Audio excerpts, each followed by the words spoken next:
be with you. Thank you. Let's start, Mauricio, with the origin story of FII. What led you to start the Family Independence Initiative?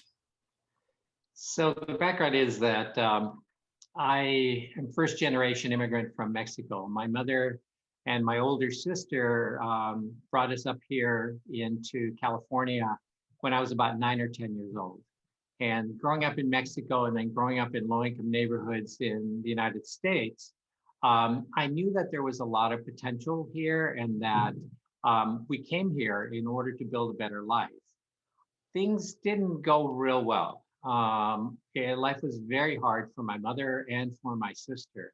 And for me, I was the youngest and I was the quiet one that given all the troubles that they had and they were going through, it was sort of decided that I was going to be the one that they would concentrate on and try to get to college so that I could help the family. And many low-income families do that. They'll pick somebody to send to an urban area or to college in this particular case. And so I felt a certain responsibility then, therefore, to try to graduate from college. And my mother said I had to be a doctor or an engineer because I had to make some money. Had no idea really what they did other than doctors dealt with blood and I didn't feel I could deal with that. So I decided to become an engineer, certainly not a good engineer because that wasn't really what I was really talented at, but I still had that responsibility. So the dilemma is that I think it became much more of a conflict is that I ended up getting accepted into UC Berkeley. None of us knew what that might mean. It was just a college. There was no tuition at that time. And I was to study engineering and somehow, get a job and make money to help my mother and my sister. My sister was going through a lot of trauma with her husband and her kids. And so I arrived at Berkeley and very quickly learned that there was a very different world for people that were in privileged institutions or came from privileged backgrounds. So when I was in a low-income neighborhood, I knew what the opportunities were and were not for my mother and my sister. And yet I get to Berkeley and I'm the kid that probably is the slowest and less resourceful and less talented than the two women in my family. But I was just given this credibility in this other network just because I was part of that, quote, privileged sector. And that kind of bothered me for quite a long time, that I was the one not only that my family had focused on, but that somehow or other society had accepted really differently than my mother and my sister. The shorter was that my mother really sacrificed her health and eventually it took her life. And so I was left as the privileged one that his mother had sacrificed her life for, and that really was designated to make sure that the types of things that happened to my family didn't happen to, my sister, her family, and other families. So essentially then, given that responsibility and losing my mother, I joined the nonprofit sector, the War on Poverty, and feeling that here was sector of colleagues, people coming out of my generation that we were going to change the world. And within about 2 months, there seemed to be some flaws in how the war on poverty was being fought. You had to be and look needy. And my mother, would just revolt against ever being considered somebody who was needy. She was talented, she was smart, but nobody wanted to see her that way. And, within about 5 or 10 years, I realized that my programs were getting recognized, but that I wouldn't bring my own nephew and nieces through my own programs, especially now that I was middle income. And I knew that if you have kids and you're in middle income status, the opportunities are very different. All the services are demand driven by you. You're the client. But in the nonprofit sector, it worked the opposite. The client had to actually get themselves to reconcile and be part of what you had designed from the outside. So these were conflicts that I ran into. And then finally, after getting actually very depressed about my services and the fact that why would I send anybody through services that I wouldn't send my own family through, and then being recognized by President Clinton, I was taken to the State of the Union address to honor my work at a time when I knew it was really the wrong thing to be doing. It was too paternal, and yet that was considered some of the best services in the country. So I was given another opportunity by Jerry Brown to start over. he basically said that, basically what we were doing is making poverty tolerable, but not fundamentally changing anything. And I came, into this whole network trying to have a fundamental change in what my mother and sister and all these families like us were going to struggle through. So the way this whole approach started is that Jerry asked me what I wanted to do. And I think he probably expected to have services that I'd say would train or would do the whatever, which is really what I'd been doing for 20 years and felt discouraged about. And I essentially told him I didn't know. I didn't know what to do with bring about fundamental change, but I felt that the families, just like my mother, would have a better idea what to do for themselves and how they would bring about the change that they wanted.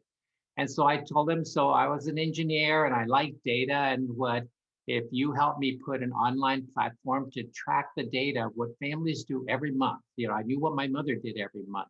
If we would do that with other families, we would learn what they want to do.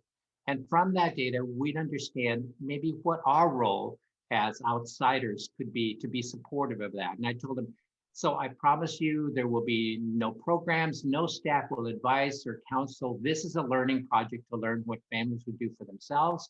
And what I knew is that the change happened when we learned from one another. When in the neighborhood, you saw somebody do something right, and then you wanted to do it. So I told him that's what this thing's about. It's really a learning project. He backed it. And then within 2 years, families were doing so much better than they ever did under my services that it's like, oh, everybody's going to gravitate to this because we all care about impact and whatever. 20 years later, the sector does not want to move in this direction. They do not want to give control power. They do not want to be the ones that give up innovation and just turn to the families. So that's how this whole thing got started. I want to shift now to ask you about the Community Independence Initiative. So you recently partnered with Root Change to start the Community Independence Initiative, or CII. What motivated you to start CII? What are you hoping to achieve?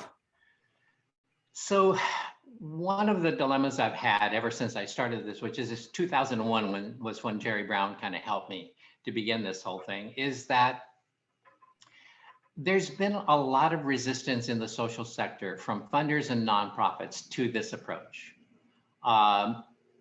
Or whatever people say about not being paternal or empowering families, the fact is the sector is very paternal. I think so many people go into the sector because they personally want to be a change agent. They want to be the one that brings about change. And they have many ideas.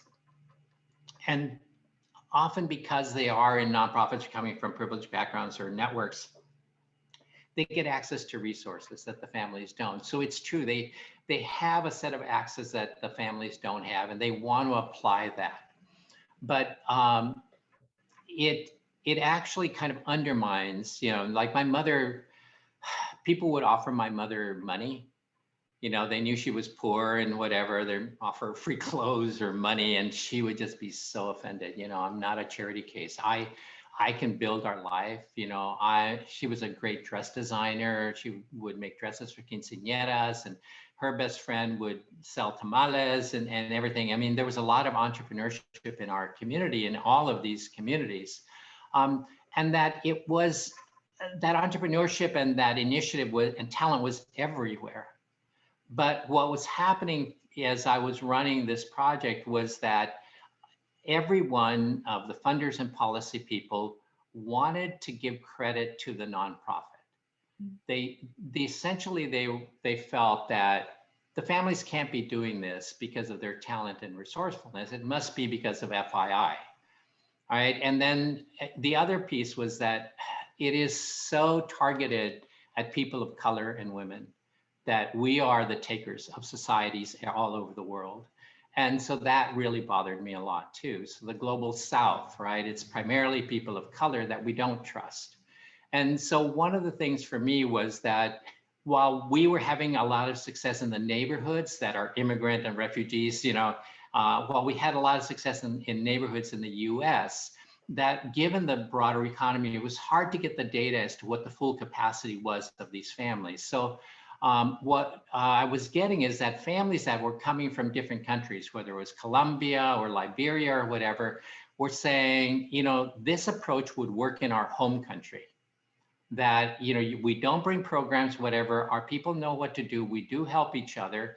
And that if what you could do is bring it there so that we could show, how resourceful these families are, that we could change funding streams so that they could accomplish what they want to accomplish. So I was particularly moved by one of the families that was from Liberia, a Reverend Torley Krua.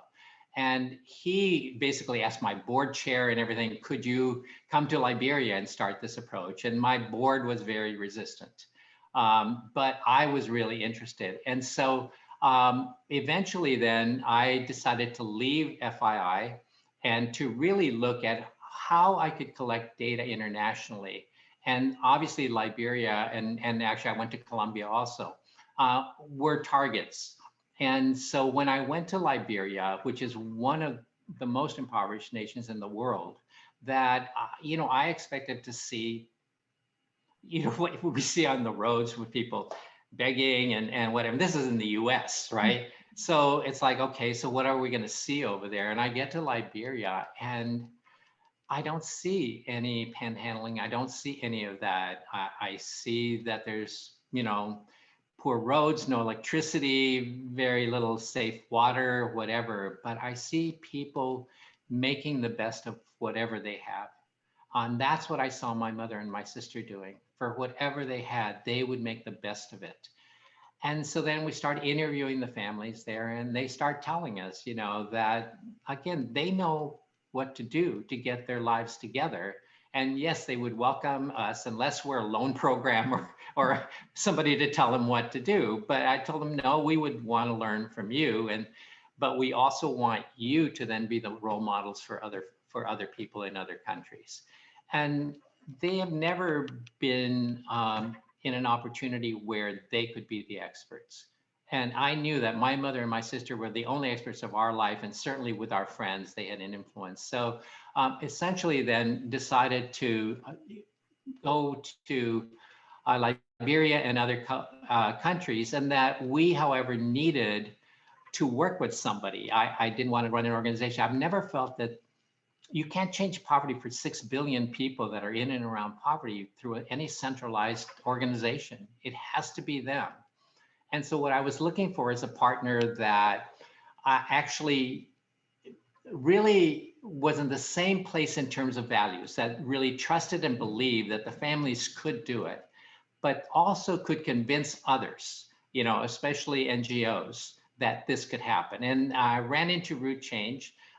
And I ran into the CEO, well, partly didn't run into him. I actually invited him to my wedding and we had some talks there. And I think we shared that same thing of, we really need to bring this to the families and see what they do. The model works. So how does the Community Independence Initiative usually start up? How do families get selected once they join? What is expected of them? So we had set up basically a online technology platform to get the data. And in the United States, everything, even in 2001, could be online. So we were surveying the families on a monthly basis. We would pay them for their time to fill out the surveys and to meet monthly in order for us to get the stories. Remember, they're the experts. And so if they're the experts and they're the ones consulting us in terms of what they're doing and giving us data, then we saw them as being consultants that we were employing. And we basically told them, if you give us good verifiable data on time and you meet so that we can understand the stories, we will pay you. At that point, it was about the equivalent of about $30 per hour for their time. So they were employees of ours, they were consultants. As soon as we did that start, where they were actually consultants where we needed what they had to share, it changed the power dynamic. This is the first time anybody from the outside that had privilege came in saying that you're an expert, therefore we're hiring you. I had hired consultants all my nonprofit life. I'd pay them $100 an hour, $200 an hour, whatever. Here, I was paying these consultants $30 an hour, and I was getting good verifiable data. And so this was something is like, to me, and I was getting what's worth it for me, for my dollars, and it changed their position in this whole thing. And they had a little bit of extra dollars, certainly nothing to change their life. But it actually was really significant that the power shift started to happen within 6 months, because my staff was not allowed to give any direction. They realized that they were not going to get any direction from us, that if they wanted anything to happen, they had to start it, they had to initiate it. And then we had to learn how to follow them and not disrupt their leadership and their initiative, not take away the leadership and the talent that they had just because we were in a more privileged position. And that's a tricky thing. That's, I think, something that Root Change is really good at. And that's something that I feel like has to be brought to a sector that's very used to not necessarily trusting the families enough to let them go and be the one that is a secondary, right? And I know one of the other key core components of CII is the group model, and that families are, meeting monthly in a group, as well as filling out, monthly journal data. Can you speak a little bit to the group model? So, families recruit other families. Why do they recruit each other? And what role does the group meeting monthly in a group play in CII? So in understanding this particular approach, you have to understand it from two sides. One is from the family side. So, for me, it was like replicating whatever my mother and my sister were doing. And so where we're sitting in these neighborhoods, my sister was really gregarious. I wouldn't meet anybody, but she would make friends with everybody. And my mother had her friends and whatever. And that what we knew is that your social networks play a huge role. That's where you learn from each other, you get inspired, somehow or other, when we were going through trauma, or my sister was, getting beat up and my mother was very traumatized, she would turn to her friends. So actually your close friends and family, we were away from family because we came from Mexico, but your close friends and families are a huge support system for you emotionally, but also financially. You can pool funds and you can learn from each other. So we knew that what are called close ties, bonding ties, were really important. The other thing, though, is if you're too isolated within those bonding ties, within that one community, you don't see new opportunities, right? But opportunities have to be within the realm of something you could reach. In other words, it has to be a peer opportunity. In other words, so my mother knew what rich people would do, but it didn't make any difference because she couldn't access those and didn't have enough capital to go to those. So what's important is that you get exposed to other networks that are in somewhat similar situations. They could be a different ethnicity, they could be a different location, but you have to know enough about them to see some new ideas. And then often you can get help across that. So we connected our families in 6 different cities with families in New Orleans when we were doing it. And they learned from one another. They tried to support one of the families that was doing a special drink to bring it to Whole Foods in the different parts of the country and whatever. So those are new opportunities. So we need our bonding ties and bridging ties.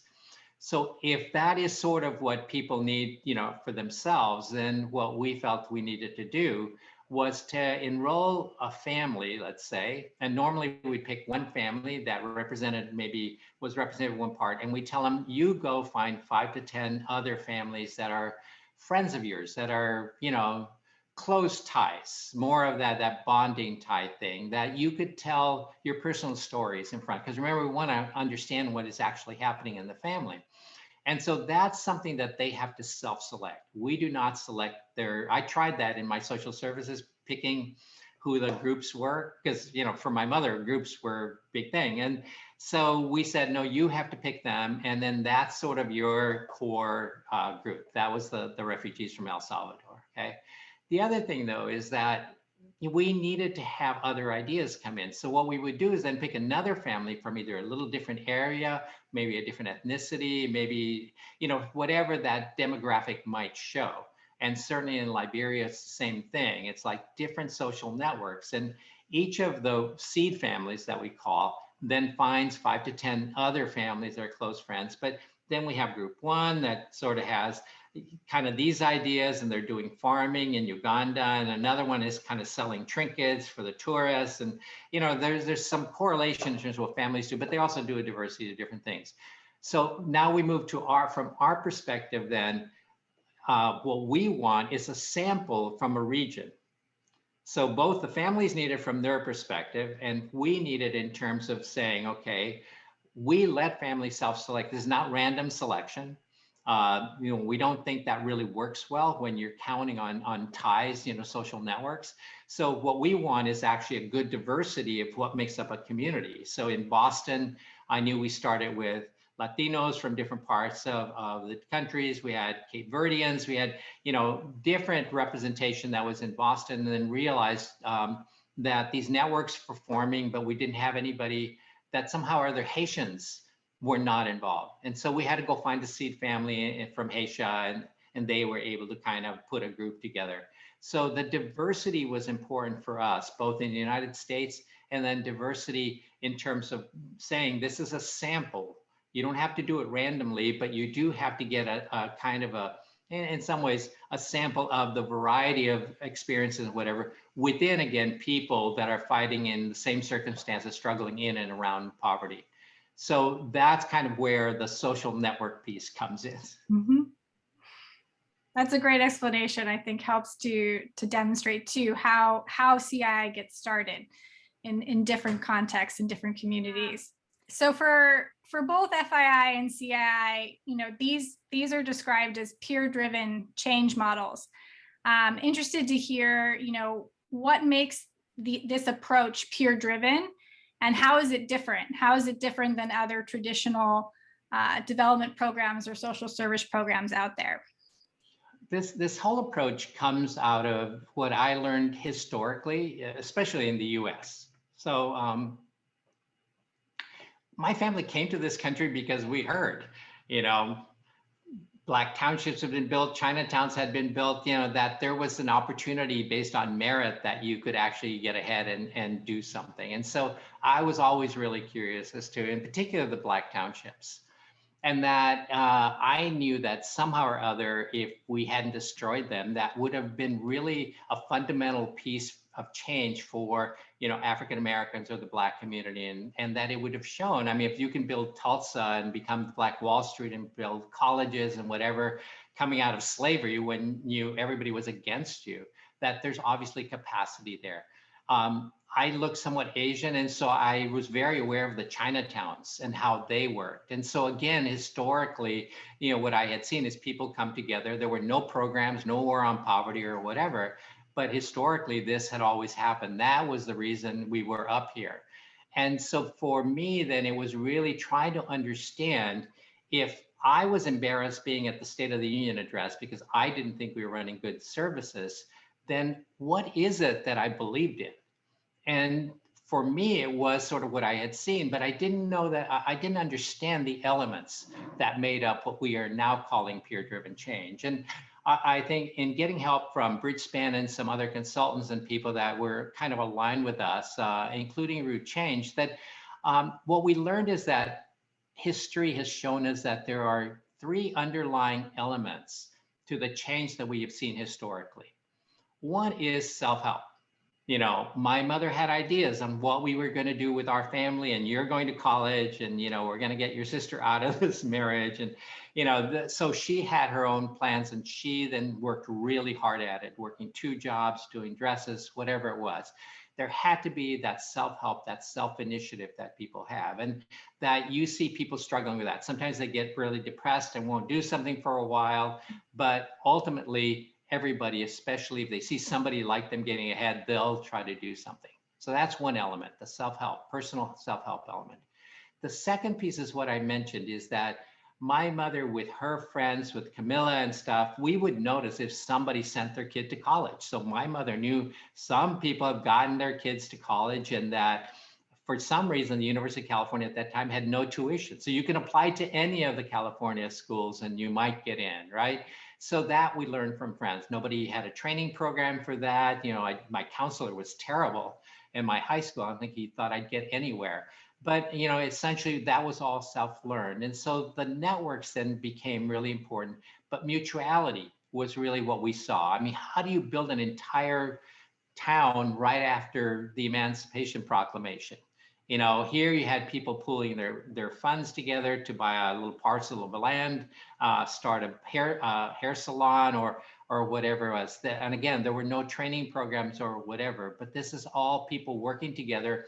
And then what they did is they watched other examples. So the first Black township was set up in the 1738 in Florida before the US was even formed.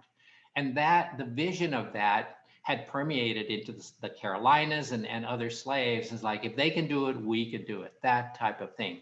So mutuality was really the piece that would scale something. So it's not just about an individual. That I was interested in, could there be fundamental change that scales? So I was particularly interested in mutuality. That's why you hear all the social networks and whatever. The third piece, which every person or family that's low income is classified that way because of money. You're all struggling with finance, right? And so the third issue is actually, well, then how did these Black townships and Chinatowns and how did the Jewish community set up a garment district in New York? A lot of it was they pulled their money together.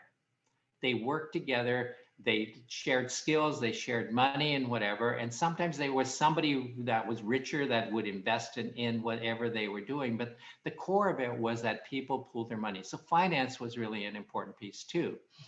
But the learning as to what you would finance had to come before that, the mutuality and the initiative. So people think this initiative is about just giving people money. It's not about giving people money. You have to put them in a situation where they feel like they can actually plan, they can actually have a future, they actually can develop the networks to develop whatever they do. And so financing actually is the third piece, that if you have a goal, you will figure out how to finance. And if we can accelerate that, then we will do that. So, but it is really the environment. The environment, if you're in an elite situation like that, or in a privileged class like Steve Jobs was, or somebody, is that you are nurtured, that society gives you a break and they try to give you opportunities. But when I looked at my mother and Camilla, who were trying to do the same thing and actually had experience and had a customer base, there was nothing like that.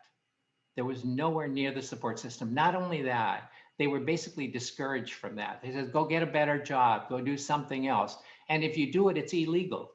You know, if you don't register and get this and that and licenses, whatever, you're illegal.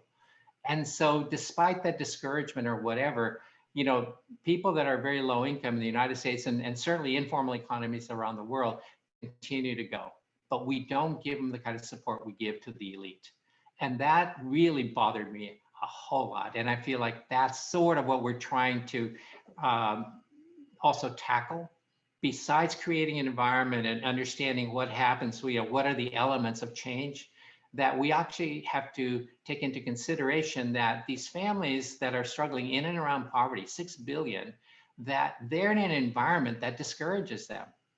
And we only encourage the top 10%. And we need to change that, because that has really racist, sexist, and classist, really prejudice that overlays on these communities. That's great.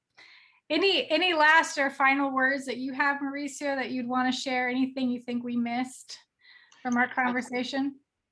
I think that even after this, that people need to rethink what they do, but they have to learn other things. They have to learn how expansion and it's going to scale can happen naturally. So they should learn about positive deviance and diffusion of innovation, which is tipping point. They need to learn not about the structured changes that we say replicating programs here and there. The fact is that change has happened at scale, like the townships and whatever, on a natural basis. And that our sector needs to learn that. We need to break away from the corporate structures and all of the planning and strategic plans and whatever, and understand that humans are really unique. And they're amazing people that can be not just resilient, but can actually move things ahead if given that opportunity. And we need to give that opportunity to everybody, which means if we're the ones that have access to the resources and that want the social change, we have to relearn our practices. So they should talk to Root Change or whatever. They need to actually start looking at a different theory of change rather than the replication of programs.